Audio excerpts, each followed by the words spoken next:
여러분 안녕하십니까? 오늘도 예수님 안에서 복된 하루 되시기를 축원합니다. 오늘 계시록 말씀은 2장 12번째 시간으로 사탄의 회라는 주제로 서머나 교회에 보내는 편지 네 번째 시간입니다. 계시록 2장 9절 자칭 유대인이라 하는 자들의 회방도 안 오니 실상은 유대인이 아니요 사단의 회라. 유대인들이 누구입니까? 그들은 믿음의 조상 아브라함의 후손이요 택한 백성이며 모든 선지자들과 찬란한 믿음의 영웅들을 배출한 이스라엘 민족입니다. 모든 성경이 그들을 통해 오늘날 우리에게까지 전수된 그 언약의 백성들이기도 합니다. 그런데 어쩌다가 예수님께서 그들을 사탄의 회라고 말씀하실 정도로 극단적인 타락을 하게 된 것일까요? 누가복음 3장 8절 그러므로 회개에 합당한 열매를 맺고 속으로 아브라함이 우리 조상이라 말하지 말라. 내가 너희에게 이르노니 하나님이 능히 이 돌들로도 아브라함의 자손이 되게 하시리라.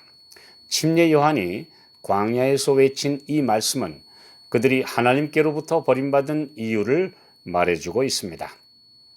그들은 혈통적으로 유대인이었으나 가장 본질적인 신분인 하나님의 자녀가 아니었습니다. 하나님의 자녀가 되는 것은 오직 거듭남으로만 될 수 있기 때문이죠.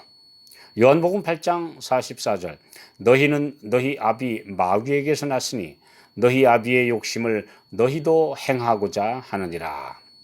죄된 본성의 성향이 사람 안에 달라붙어 절대 떨어지지 아니하는 것이 곧 마귀의 자식이 되는 것입니다.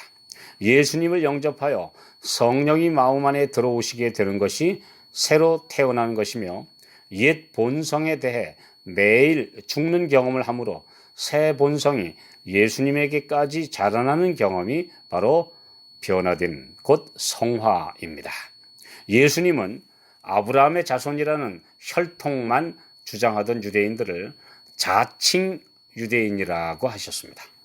그들을 실상은 유대인이 아니라고 하신 말씀은 이 말씀의 경고가 모든 유대인들을 다 싸잡아 하신 것이 아니라는 그런 의미입니다. 중세 대체 신학에서 모든 유대인들을 예수 그리스도를 죽인 원수들이자 버림받은 민족으로 취급하고 신학자들이 이런 사상을 부추긴 결과 유럽인들 중에 그런 반감이 점점 더 증폭되어 반유대주의라는 사상적 괴물이 탄생했습니다.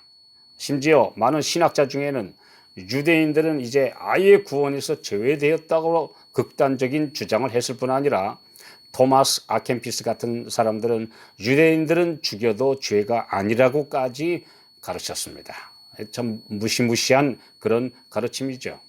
이런 반감을 이용해서 히틀러가 정권을 잡아 무시무시한 유대인 대학살을 저지른 것은 역사적 사실입니다. 이런 사상을 퍼뜨린 신학자들에게 큰 책임이 있습니다. 로마서 9장 4절 5절 저희는 이스라엘 사람이라 저희에게는 양자됨과 영광과 언약들과 율법을 세우신 것과 예배와 약속들이 있고 조상들도 저희 것이요 육신으로 하면 그리스도가 저희에게서 나셨으니 저는 만물 위에 계셔 세세 찬양을 받으실 하나님이시니라. 아멘. 사도들과 초대교회 성도들이 거의 다 유대인들이었고 이분들을 통해 온 세계에 복음이 전파되었으니 전 세계 그리스도인들은 이 놀라운 하늘의 복을 받은 특권을 누리게 된 데 대해 유대인 그리스도인들에게 빚진 자들입니다. 계시록 2장 9절의 이 말씀은 완악하고 강팍해져서 그리스도를 거절한 데 더 나아가 그리스도인들을 대적하는 데 앞장섰던 악한 유대인들을 가리키는 것입니다. 사도행전에서 볼 수 있듯이 세계 도처에서 그리스도인들에 대해 회방과 선동, 로마의 권력기관에 소송하며 핍박에 앞장선 것은 거의 다 이런 유대인들이었습니다. 사도행전 14장 2절 그러나 순종치 아니하는 유대인들이 이방인들의 마음을 선동하여 형제들에게 악감을 품게 하거늘. 사도행전 14장 19절. 유대인들이 안디옥과 이고니온에서 와서 무리를 초인하여 돌로 바울을 쳐서 죽은 줄로 알고 성 밖에 끌어내치니라. 같은 민족끼리 이렇게 다른 길로 가고 적대할 수 있다는 것은 마음 아픈 사실입니다. 성령의 감화를 거절하면 굳은 마음이 부드럽게 될 수가 없다는 사실을 보여주는 것입니다. 자칭 유대인들의 비방, 이 비방의 뜻은 중상모략입니다. 그들이 그리스도인들에게 가장 분노한 것은 그들이 신성모독죄로 죽인 예수를 하나님의 아들로 믿음으로 자신들을 천인공노할 범죄자로 만들었다는 그것 때문이었습니다. 또 유대인들이 세계 각처에서 유대교로 개종시킨 이방인들을 그리스도인들이 미혹시켜 자기네 양을 빼앗아간다는 것이 분노의 원인이었습니다. 오늘날도 진리를 전함으로 내 백성아 바벨론에서 나오라고 외치면 가톨릭과 타락한 개신교회들에서 진실한 신자들이 이 말씀을 듣고 깨닫고 나올 때에 그들의 양을 빼앗는 소위 양도들이라며 많은 목회자들이 분노하는 것과 똑같은 경우입니다. 그래서 성경으로 입증하지 못하면서 이단이라는 누명을 함부로 씌우는 경우가 허다한 것입니다. 하나님의 백성으로 자처하는 사람들이 사탄의 회가 되는 것, 즉 마귀 노릇을 한다는 것은 너무나 통탄할 일입니다. 그러나 자신도 모르게 사탄의 도구가 될 위험이 누구에게나 있습니다. 로마서 10장 3절. 하나님의 의를 모르고 자기 의를 세우려고 힘써 하나님의 의를 복종치 아니하였느니라.